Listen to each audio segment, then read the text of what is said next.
La historia de una hija. Mi madre es leal, fuerte, afectuosa y siempre está lista para defender a cualquiera que sienta que está siendo tratado injustamente. También es amargada, enojona, manipuladora y a veces, tengo que decirlo, malvada. Mi madre tiene muchas características además de estas, pero las que mencioné son las que vienen enseguida a mi mente cuando trato de describirla. También vienen a mi mente cuando trato de describirme a mí, porque recuerda, de tal palo, tal astilla.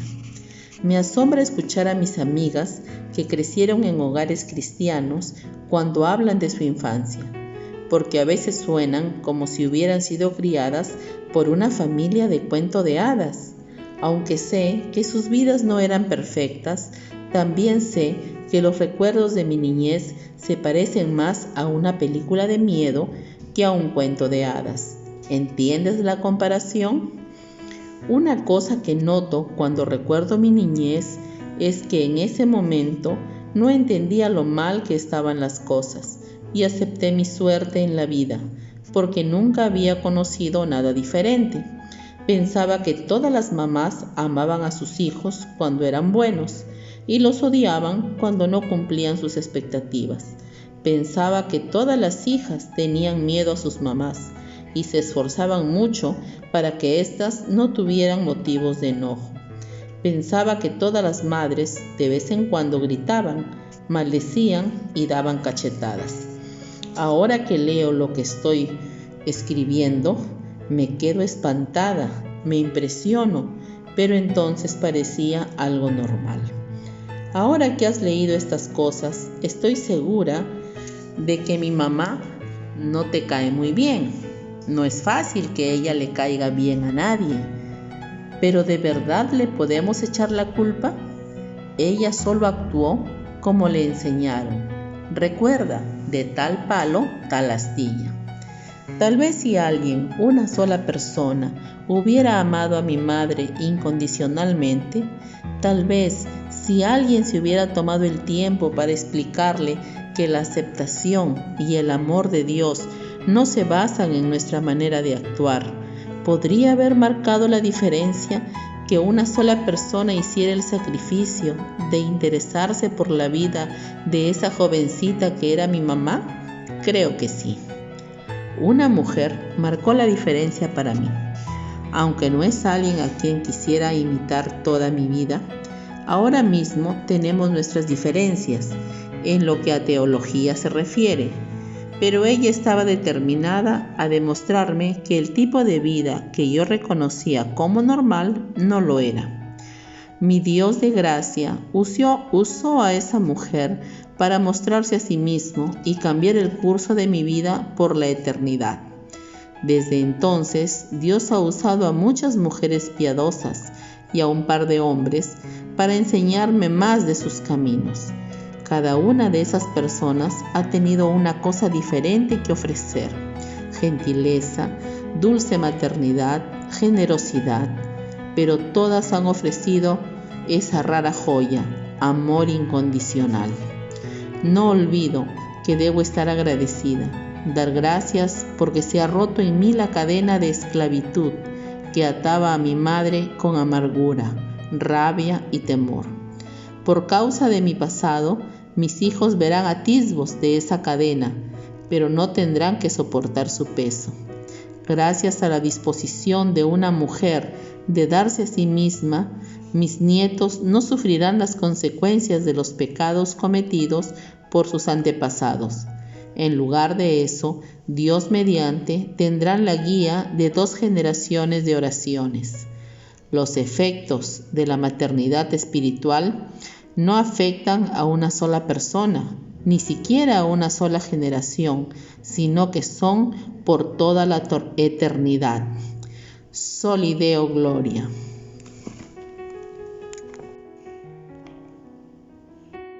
Capítulo 10. La piedra angular del perdón.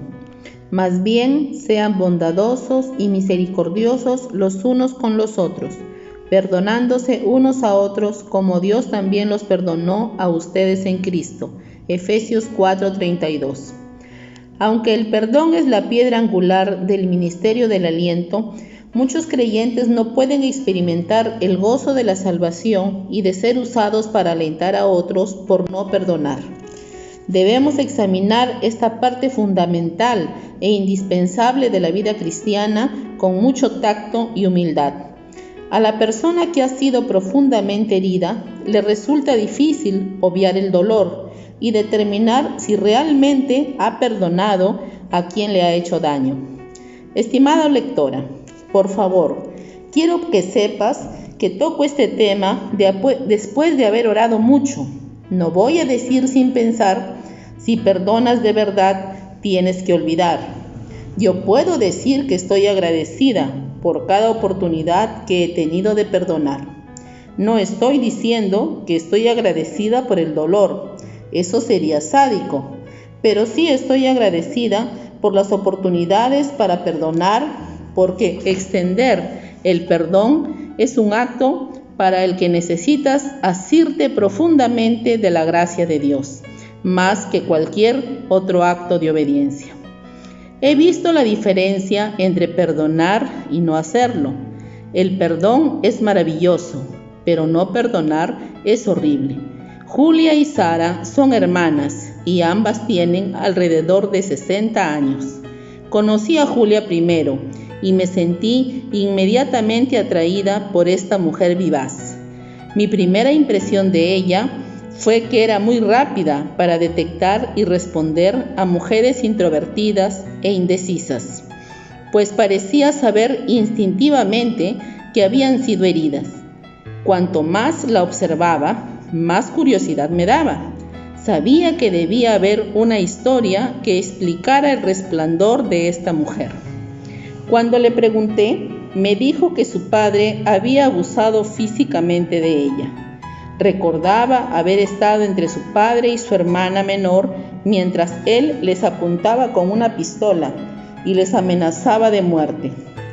Fui sanada cuando finalmente entendí el precio, la profundidad y el poder del perdón de Dios. No importa lo que mi padre me hizo, pues no fue tan ofensivo ni costó tanto como la ofensa y el costo de mi pecado a mi Padre Celestial.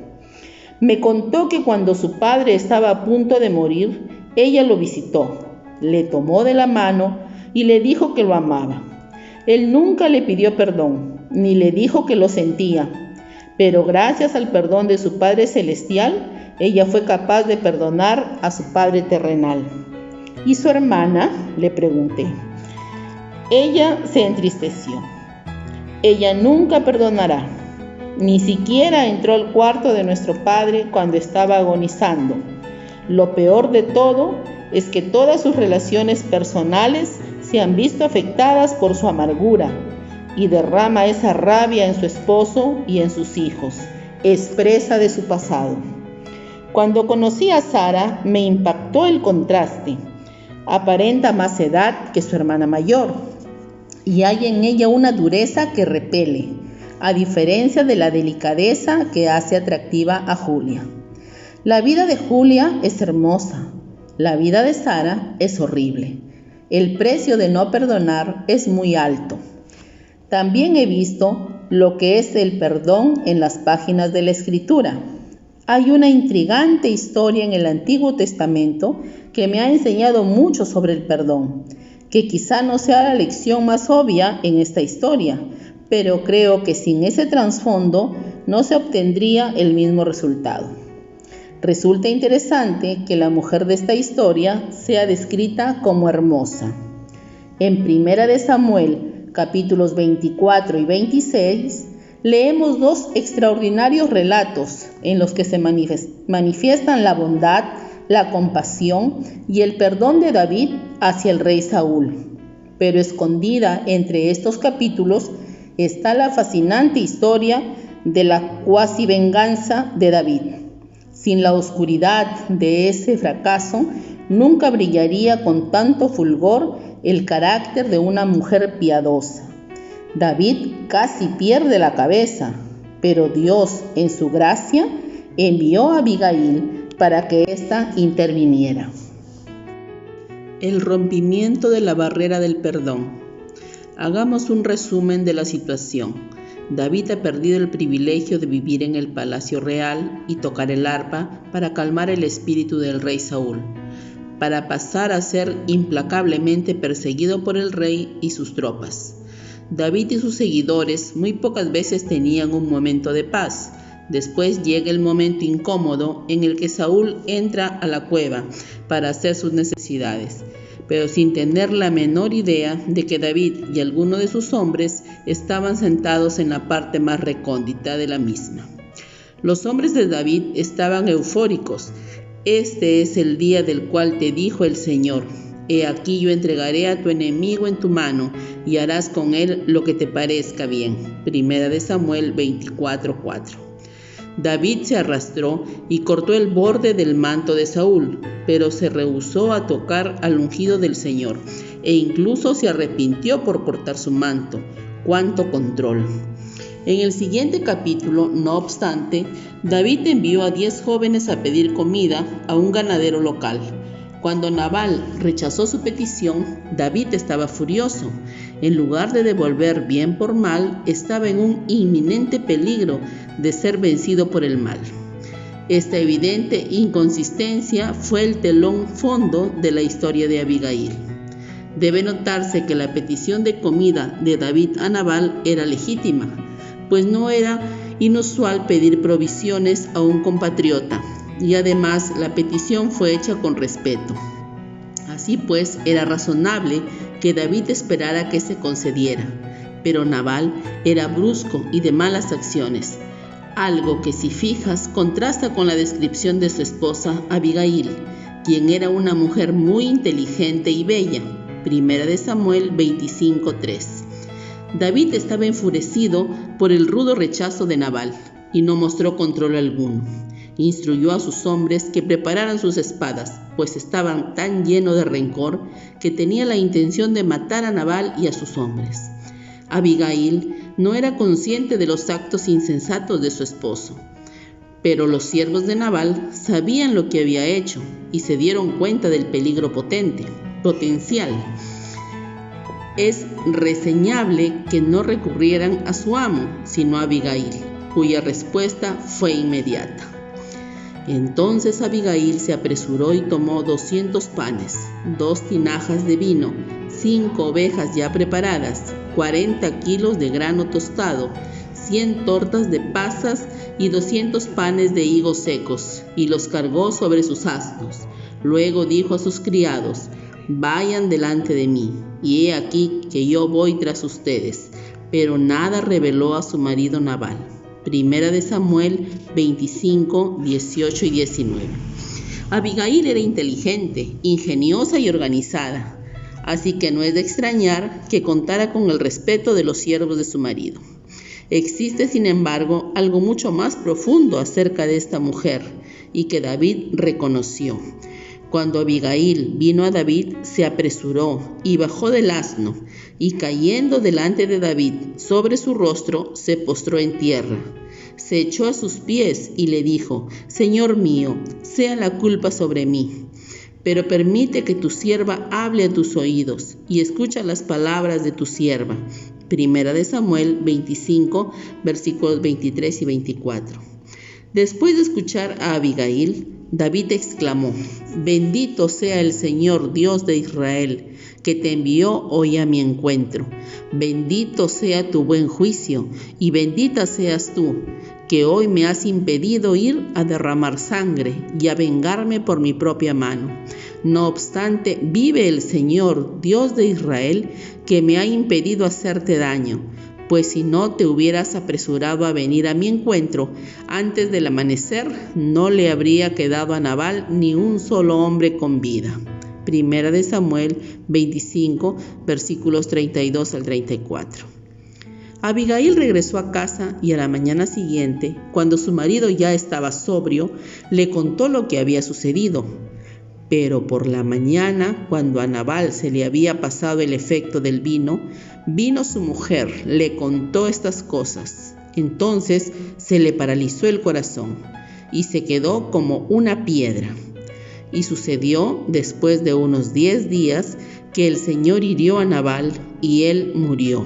Primera de Samuel 25, versículos 37 y 38. David reaccionó rápidamente. Después David mandó hablar a Abigail para tomarla por mujer suya. Abigail servía de aliento a David, lo estimulaba al amor y a las buenas obras y a mantener vivo un sentimiento. Sus increíbles habilidades organizativas para preparar una cantidad tan grande de alimentos, así como su valor para asumir el riesgo de acercarse a David, son admirables. Pero yo creo que fue el perdón lo que le preparó para servir de aliento. Lo colosal barrera que impide que mucha gente aliente a otros es la falta de perdón. Abigail me fascina porque creo que su historia nos muestra cómo superar esta barrera. Al parecer, Abigail había resuelto este elemento crítico para el desarrollo espiritual. Recuerda que estaba casada con un hombre arisco, arrogante, taciturno, irritable, maleducado y de apariencia amenazadora y malo. Seguramente tenía que enfrentar su negligencia, insensibilidad, abuso verbal y mal humor.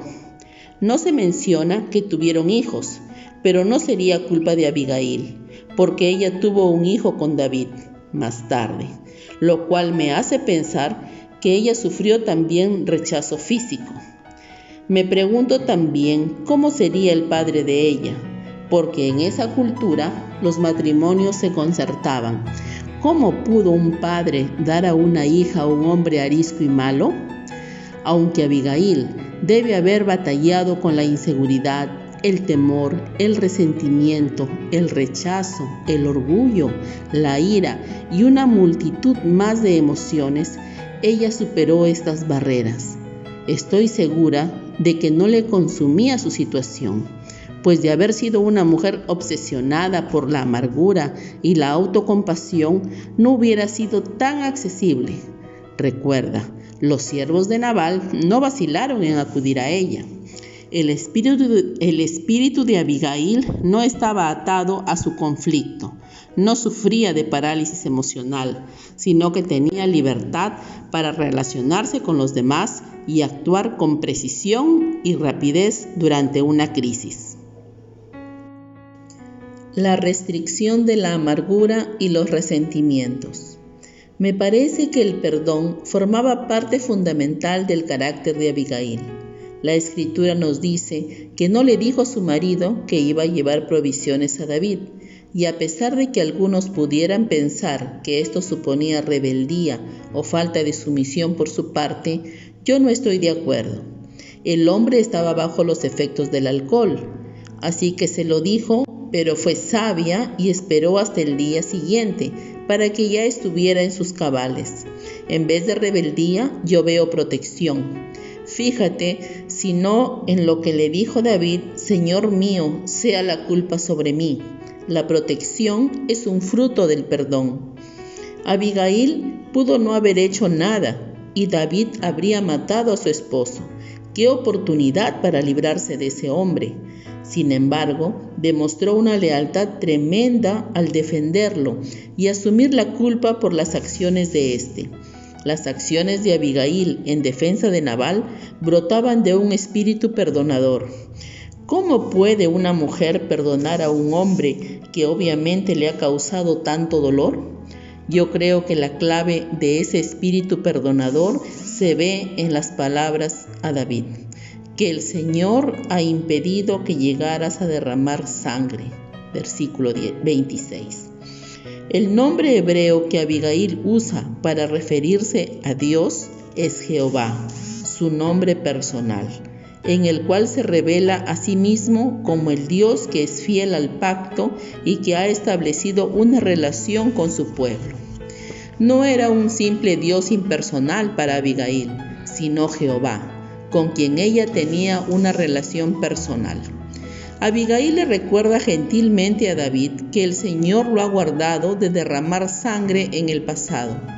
Sabía que si David se refrenaba ahora, no sería debido a sus encantos, sino a la gracia de Dios.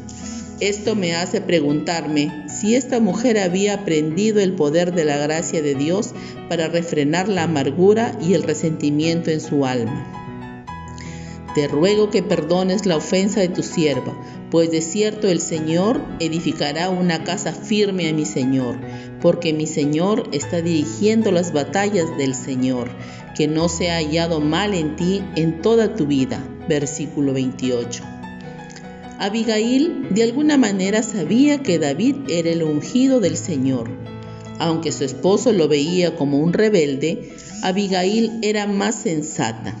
El plan soberano de Dios se estaba llevando a cabo y ella desafió a David a no dejar que una insignificante pequeñez lo estancara, sino a ponerlo todo en perspectiva. ¿Hizo ella frente a su situación al verla a la luz de la perspectiva más amplia de la eternidad?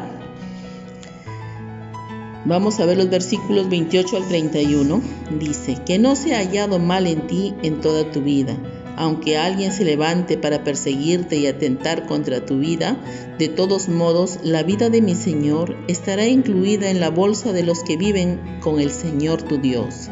Y Él arrojará la vida de tus enemigos como de en medio del hueco de una honda. Acontecerá que cuando el Señor haga con mi Señor, conforme a todo el bien que ha hablado de ti, y te haya designado como soberano de Israel, entonces, Señor mío, no será para ti motivo de remordimiento, ni estorbo para la conciencia el haber derramado sangre en vano, ni el que mi Señor se haya vengado por sí mismo. Y cuando el Señor haga el bien a mi Señor, acuérdate de tu sierva. Abigail parece tener experiencia de primera mano con la vanidad de la venganza. Debió haber aprendido lo fútil que sería enfocarse en los insultos presentes, en lugar de regocijarse en las promesas de Dios. Ella podía hablar de perdón con credibilidad, pues si mis sospechas son ciertas, tuvo que llevar una vida de perdón diario a fin de mantener su cordura y su fe. Con todo, su habilidad para perdonar estaba arraigada en su relación con Jehová. Al ser una mujer perdonada, era libre para ser una mujer perdonadora.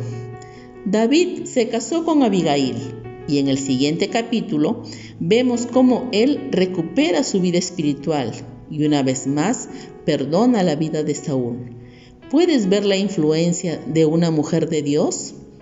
Me parece que existe evidencia convincente de que el perdón liberó a Abigail y la preparó para poder alentar a los demás. Todos tenemos barreras en nuestras vidas, gente que nos ha herido, circunstancias que nos han derrotado. Estas cosas levantan barricadas que obstruyen nuestra habilidad para relacionarnos con los demás, a menos que las derribemos. El perdón es la única fuerza con el poder suficiente para demolerlas. Este perdón absoluto es resultado de la gracia. La gracia infinita de Dios provee la fuerza necesaria para perdonar. Cuando no perdonamos, no solo se levanta una barrera entre nosotras y la persona que nos ofendió, sino también entre nosotras y Dios. Marcos capítulo 11, versículo 25 dice, y cuando se ponga de pie para orar, si tiene algo contra alguien, perdónenlo para que su Padre que está en los cielos también les perdone a ustedes sus ofensas. Cuando no perdonamos, perdemos nuestra capacidad de alentar a otras personas. La mujer que no ha enfrentado las heridas de su vida y ha perdonado a aquellos que la han ofendido, tendrá raíces de amargura y enojo que le impedirán entablar una relación edificante con una mujer más joven para alentarla y prepararla a fin de que viva para la gloria de Dios. Aquí se podría aplicar la advertencia de Hebreos.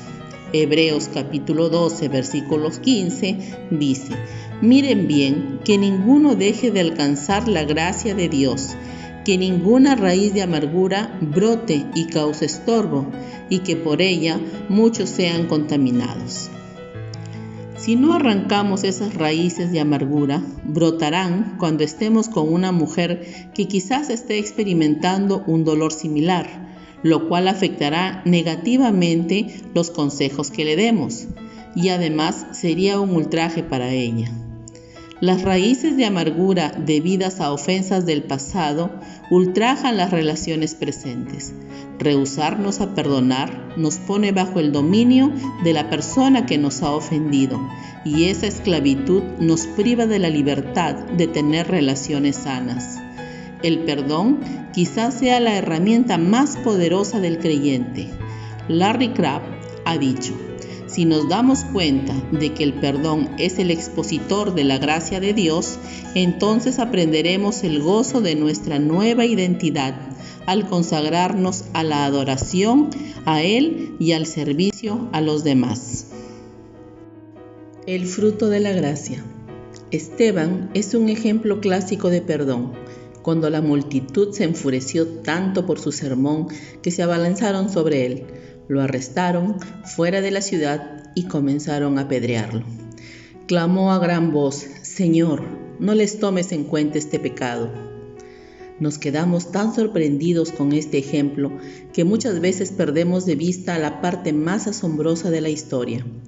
Antes de pedirle a Dios que perdonara a sus atormentadores, Esteban vio la gloria de Dios y a Jesús que estaba de pie a la diestra de Dios.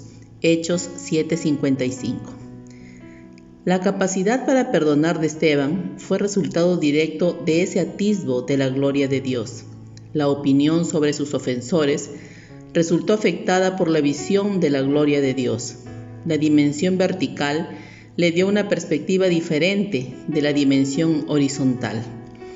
Esteban, no obstante, tuvo que mirar hacia arriba, pues si hubiera mantenido la vista en las piedras que le venían encima, no hubiera visto la dimensión vertical. El perdón es el fruto de la gracia. Como personas que hemos experimentado de primera mano la gloriosa gracia de Dios, nosotras tenemos el poder de brindar perdón, incluso a nuestros enemigos, pero también debemos mirar hacia arriba. A veces estamos tan ocupadas esquivando piedras que lo olvidamos, pero en ese momento es cuando necesitamos una madre espiritual que acuda en nuestro socorro. Necesitamos ser alentadas y apoyadas para poder levantar la vista al cielo.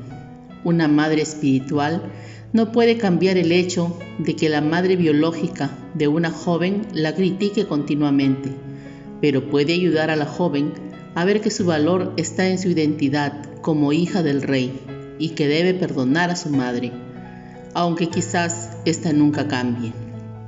Una madre espiritual no puede cambiar el hecho de que un esposo no demuestre amor y aprecio a su mujer, pero puede orar con ella para que encuentre aliento en Cristo y sea capaz de perdonarle por esa deficiencia. Puede alentar a una joven a confiar en Dios, ese deseo de su corazón, y a esperar en Él. Una madre espiritual no puede cambiar el hecho de que una mujer no obtuvo una merecida promoción en su despacho de abogados a causa de su participación en manifestaciones pro vida, pero puede alentarla para que vea el cuadro completo del plan de Dios y perdone a las personas que la han discriminado. Hoy en día, muchísimas mujeres tienen murallas alrededor de ellas. Algunas las han levantado para esconderse o protegerse del dolor del incesto, la violación, el rechazo o el ridículo. Algunas lo han hecho para esconderse del dolor de un divorcio o de un hijo rebelde. Algunas se están escondiendo del dolor de sus propias acciones, como un aborto o una infidelidad. Aunque esas murallas son su protección contra recuerdos dolorosos, también ponen trabas a las relaciones saludables. Estas mujeres necesitan madres espirituales que las alienten y preparen para poder perdonar. Edificar algo significa promover su crecimiento y desarrollo. Probablemente, nada va a ahogar el crecimiento y desarrollo espiritual como un espíritu que no perdona, y nada va a estimular tanto el crecimiento y el desarrollo como el perdón. Solo los que han perdonado pueden enseñar a perdonar con la credibilidad necesaria, lo cual presupone la existencia de ofensas. La falta de perdón es costosa, pero debemos reconocer que el perdonar también lo es. Perdonar significa liberar, darse por vencido, soltar. Aunque el perdón tiene un rendimiento positivo, la falta del mismo sigue saliendo cara. En el refugio secreto, Corrie ten Boom nos cuenta su experiencia en un campo de concentración nazi. Las últimas palabras de su hermana Betsy ardían en su corazón. Hay que decirle a la gente lo que hemos aprendido aquí. Hay que decirles que no hay pozo lo suficientemente profundo, que Él todo lo puede. Ellos no escucharán, Corrie, porque nosotras estamos aquí. Estas palabras obligaron a Corrie a cumplir el sueño de Betsy de formar un hogar donde las personas pudieran curar el trauma causado por el encarcelamiento. Cientos de personas llegaron a la hermosa casa en Bloemendaal, silenciosos y hablando sin parar sobre sus pérdidas, retraídos o ferozmente agresivos. Cada uno de ellos era un ser humano herido. No todos habían estado en los campos de concentración. Algunos habían pasado 2, 3, incluso 4 años escondidos en las habitaciones de los áticos y tras los armarios aquí en Holanda. Y para todos por igual, la clave para la curación resultó ser la misma. Cada uno había sufrido un daño que tenía que perdonar. Al vecino que le había delatado, a un guardia brutal, a un soldado sádico. Y después Corrie narra su encuentro más difícil con el perdón. Estaba en su oficio religioso en Múnich cuando vio a un ex miembro de la SS que había estado montando guardia en la puerta del cuarto de las duchas en Rembrandt. Era el primero de nuestros carceleros que había visto desde entonces. Y de repente todo se encontraba allí mismo. El cuarto lleno de hombres burlándose, los montones de ropa, la cara empalidecida a causa del dolor de Betsy. Se acercó hasta mí cuando la iglesia se estaba vaciando, radiante y reverente. «Qué agradecido estoy por su mensaje, Fraulein», dijo. «Gracias a él empiezo a creer que de verdad, como usted dice, él ha lavado mis pecados». Entonces me tendió la mano para estrechar la mía. Y yo, quien tan a menudo había predicado a los de Bloemendaal sobre la necesidad de perdonar, guardé mi mano en un bolsillo. Justo cuando los pensamientos enojados y vengativos hervían en mi interior, vi el pecado que había en ellos. Jesucristo había muerto por este hombre. ¿Iba a pedirle más aún? Señor Jesús, recé, perdóname y ayúdame a perdonarle. Traté de sonreír, me esforcé por levantar la mano. Yo no era capaz de sentir nada, ni la chispa más leve de calor o caridad. Y por tanto, otra vez respiré en un silencioso rezo. Jesús, yo no le puedo perdonar, dame tu perdón. Cuando le cogí la mano, sucedió algo increíble. Desde mi hombro, a lo largo de mi brazo y a través de mi mano, una corriente parecía pasar de mí hacia él. Y mientras, en mi corazón surgió un amor por este desconocido que casi me abrumaba. Y así descubrí que la curación del mundo no está realmente en nuestro perdón, sino en su bondad. Cuando Él nos decía que amáramos a nuestros enemigos, Él nos daba, junto con este mandato, el amor mismo. También está la extraordinaria historia de los 5 misioneros que fueron asesinados por los indios Aucas. En el prefacio de The Savage My Kinsman, Mi pariente el salvaje, de Elizabeth Elliot, Cornell Capa escribe: las viudas creían que la muerte de sus esposos no era una tragedia sin sentido, como les parecía a muchos. No se los pasó por la mente pensamiento alguno de venganza. Por el contrario, sintieron con una creciente sensación de urgencia la necesidad de llevar el mensaje de amor y redención a los Aucas. Este libro cuenta la historia de los años que Elizabeth Elliot vivió entre los indios que mataron a su esposo y cómo les compartió de Cristo. Otra mujer con credibilidad en el área del perdón es Gail MacDonald, cuyas sabias palabras al respecto tienen el sello de alguien que ha caminado por la senda del perdón en su libro Keep Climbing. Ella describe: imagínate a una mujer que está profundamente herida por la ofensa de otra y escoge no perdonar. Al hacer eso, en la práctica se está aferrando a ese momento y suceso, lo cual hace que su escalada sea difícil. Otra mujer, sin embargo, sufre una traición similar y escoge enfrentar el dolor y la herida dando misericordia y gracia perdonadora. Esta no solo se aleja poco a poco y con firmeza del suceso para crecer más, sino que además gana con fuerza y flexibilidad para convertirse en una persona que perdone todavía más en el futuro. Un acto de perdón suele dar pie a otro. El perdón, la eliminación del peso del enojo y del resentimiento, tiene un interés particular para mí. Sé lo que es enfrentar el desafío del perdón y estoy en contacto con un buen número de mujeres que también lo han enfrentado. Todo esto me ha enseñado que ser una persona que perdona quizás sea una de las cuestiones más importantes a las que una mujer cristiana puede dedicarse. El perdón suele ser más con frecuencia un estilo de vida de gracia que un acto puntual. Nos engañamos a nosotras mismas si pensamos que la decisión de perdonar a alguien que nos ha herido se puede concretar de la noche a la mañana. Esa es una expectativa irreal y una presión inhumana a la cual someternos. Estas mujeres, al igual que Abigail, traspasaron la barrera de la falta de perdón.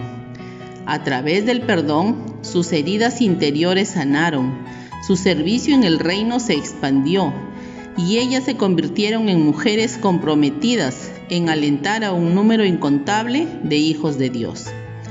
Las mujeres que han tenido la oportunidad de brindar perdón a otros tienen el privilegio y la responsabilidad de enseñar el arte de perdonar. La cuestión aquí es qué es lo que vamos a hacer con nuestras heridas. ¿Vamos a permitir que nos inmovilicen o las vamos a convertir en recursos valiosos para alentar y preparar a otras para que puedan perdonar? Independientemente de que usemos nuestras heridas de manera negativa y devastadora o bien de manera positiva, los caminos se abren dependiendo de que nosotros perdonemos o no. El perdón no significa necesariamente reconciliación. Muchas veces las mujeres perdonan genuinamente, pero el hecho de que no haya una reconciliación con la persona que las ha lastimado hace que crean falsamente que no han hecho todo lo que estaba en su mano. La reconciliación requiere tanto perdón como arrepentimiento, de modo que hay una responsabilidad doble por parte del ofensor y del ofendido. No podemos controlar el arrepentimiento de la persona que nos ha herido, solo podemos perdonar. Independientemente de que nuestro perdón provoque o no una reconciliación nos hará libres para tener una relación correcta con Dios y con los demás. La mujer que ha perdonado será más sensible a los sentimientos y circunstancias de otras mujeres, una sensibilidad intensificada que la hará ser una mujer de acción. La edificación y el aliento a las demás será parte intrínseca de su carácter, tal como sucedió con Abigail, quien es descrita como una mujer hermosa. El hecho de que Abigail tuviera o no belleza externa es irrelevante, y no creo que esto sea lo que Dios nos quiere comunicar sobre esta mujer. Cuando la belleza es exaltada en la Escritura, normalmente se hace una conexión con cosas mucho más relevantes que la forma y las características físicas. Primera de Pedro 3, versículos 3 al 5 dice: Su adorno no sea el exterior, con arreglos ostentosos del cabello y adornos de oro, ni en vestir ropa lujosa, sino que sea la persona interior del corazón en lo incorruptible de un espíritu tierno y tranquilo. Esto es de gran valor delante de Dios, porque así también se adornaban en tiempos antiguos aquellas santas mujeres que esperaban en Dios y estaban sujetas a su propio marido. ¿Cuál era el secreto de la belleza de Abigail? Yo creo que era su espíritu perdonador. Como personas perdonadas que somos, en realidad no tenemos otra alternativa que ser perdonadoras, porque tú, oh Señor, eres bueno y perdonador. Salmos 86, 5. Del Señor nuestro Dios son el tener misericordia y el perdonar, aunque nos hemos rebelado contra Él. Daniel 9, versículo 9. Si confesamos nuestros pecados, Él es fiel y justo para perdonar nuestros pecados y limpiarnos de toda maldad. Primera de Juan 1:9. Más bien sean bondadosos y misericordiosos los unos con los otros, perdonándose unos a otros, como también Dios los perdonó a ustedes en Cristo. Efesios 4, versículo 32. Reto de maternidad espiritual.